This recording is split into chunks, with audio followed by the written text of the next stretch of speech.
Hi, this is Story Wilson with RSW Solutions. We're looking at a 2003 Range Rover. This is the M62 BMW engine, and today I'm going to show you quickly how to remove and refit the radiator, which is a very, very common, unfortunately very common failure point on these engines. I swear these radiators must be made out of tin foil for how sturdy they are. So first thing we're going to do, which I recommend, is we tackle the most difficult part, which is removing the engine fan. It's easily the most difficult part, so I recommend doing this first, because otherwise you'll end up with an engine, you don't want to have to disassemble the vehicle and then find out you need a special tool. So first we're going to try to disassemble the engine fan. Okay, so this is the actual engine fan that needs to come off first. Like I said, this is the most difficult part, and you actually usually need a special tool. But you can make do. You might get lucky in removing it yourself. So usually you'll need I believe it's a 32mm spanner. And today I'm just going to use this pipe wrench, which is luckily thin enough to fit in between the pulley and the fan. And you always with every engine you always want to unscrew in the direction that the fan rotates in normally. So if you have someone help you, the engine's running, you look down, they turn the engine off, you can see where, what direction the fan's going. That's the direction you want to knock your wrench in. And typically what you can do is you can take this wrench, attach it to the nut in between the engine pulley and the fan, and hit it sharply once or twice with a hammer, hopefully knocking it loose. I've already done that, so we basically just unscrew it in the direction of that it usually rotates in. It's unscrewing, and as soon as it comes loose, then we can remove this shroud. Okay, we've removed the engine fan, the primary fan here, and it's just resting right in front on the shroud. Careful not to let it damage the radiator that's back here. Removing the shroud's very easy. There's only a couple of things that need to be done. The first couple of things at the top here are these plastic little push pins, friction press fit pins. Very simple. You just pry it out, and so this pin comes up and the entire assembly comes out. Those are very, very simple. They just pop out. And then next, there's a couple little electrical components here. This clip comes off. It's a power plug. This little plastic assembly controller comes off. Right? We're just going to tuck these out of the way. And now we're going to go down underneath, and I'll show you what has to be done to remove the shroud. We've moved down directly underneath the radiator assembly, and we've dropped this body panel. It's plastic, has about maybe 8 or 10 bolts, and we removed this. We waited to remove this because we wanted to make sure that we could actually remove the engine fan assembly before we begin dropping this. We're going to drop this, and we're going to look up underneath here, and I'll show you what needs to be removed next. Alright, so now that we're down here, this is the actual radiator shroud that we were working with a moment ago. And we're just going to remove these cooling hoses, which are clipped in. It's also very important to note that these cooling hoses absolutely must be reattached when you reassemble everything. If they don't, they're going to rub against this pulley and they're going to shred up. And that's even more expensive. So do not forget to clip these back in when you're done. And while we're down here, it's also a good idea to note, so this water collection here, you might be able to see some liquid here. This is a direct result of the leaking radiator. Any fluid that you have building up along this ridge, particularly in the corner, up here on the top of the frame where the transmission cooler is, or down at the other side, is a clear indicator that you have a leaking radiator. Okay, so we have removed the fan assembly from the engine, the pulley. The shroud is just about clear. There are 2 more hoses. There's a couple hoses right down here on the right of the engine. Let's clip those out, and now we've removed everything, so the entire assembly should simply raise right up. And I'm going to lift everything at the same time. The fan with my right hand, and we're just going to move the shroud around and make sure these cables don't get in the way. And there it comes. Done. The entire assembly has now been removed. Now that the fan shroud's been removed, you can see the back surface of the radiator.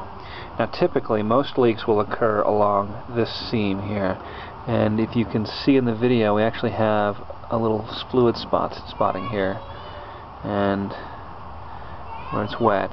You can also see at the very, very bottom, you can see it glistening where there's actually fluid starting here and moving all the way down, been pooling. You can also notice over in this corner is the transmission cooler. This entire seam as well is also a very frequent location for leaks, all along this seam here. And usually most common is along this seam you'll find a leak. So check there.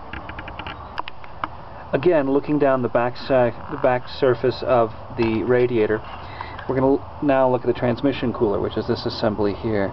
And the transmission cooler has one small Torx head screw. And I believe it's a 25, size 25 Torx head. That screw will need to be removed, and this entire assembly here will simply lift up and then push it towards the engine out of the way. And it's simple as that. We need to get that out of the way next. Okay, just to recap, we've removed the engine fan, we've removed the shroud, we've removed the transmission cooler, and now we're ready to drain the radiator tank. We've saved this part for last just because you want to make sure that before you drain all your engine coolant, you've actually, disassembled or able to disassemble the parts necessary. It's real simple to drain the radiator tank. You simply unscrew that knob and all of the coolant will come running out. And then once you do that, we're ready to proceed on removing the hoses, and then all that remains is to remove 2 bolts and the whole entire radiator assembly will come out. Okay, now that we've completely drained the coolant out of the tank, we're ready to start removing hoses. Also, please remember to recycle your coolant. There's no reason why coolant can't be recycled and reclaimed. So to get this top hose off, we simply loosen the clamp. You should be able to pull off the hose. Very simple. Tuck that out of the way. And these clamps, or these hoses, there's only 3 of them remaining, and they're very simple. You just remove the clamp, or this clip pops up, and the clip's in the up position. If you can't reach it with this flathead, you can use needle nose just so we pull it up. The entire hose assembly will simply slide off. And that's it. Now, there are 2 more hoses, one at the bottom on the same side, and one at the bottom on this other side over here. Once you get those off, we're ready to undo 2 bolts and remove the radiator assembly. Alright, we've gone ahead and removed all 4 hoses. And now it's time to remove these 2 bolts that are sitting on top of the radiator assembly. They're very easy to remove. Using a 13mm wrench, and they're not really bolts so much as they're kind of a rubber, plastic, metal corkscrew kind of fastener device, and they simply fasten the assemblies together. So don't over torque them. Be very gentle when you're removing them. Now that the top 2 fasteners are out, the last step is to simply gently push, lean the whole entire radiator assembly back towards the engine. It's meant to pivot, and these brackets now come out, these top corner brackets, and they simply unclip a little bit here, and then they come out. And there's 2 of them. Do the other side as well. Now that the 2 clips have been removed on either corner, the entire radiator assembly can now simply lift up quite easily, in fact.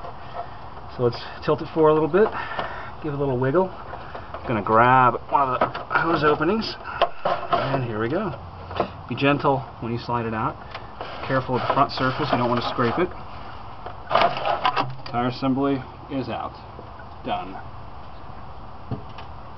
And we're now ready to take our new assembly and simply drop it in. Of course, being very careful to not make contact with this front metal surface or any of the side surfaces with the very delicate fins of the radiator.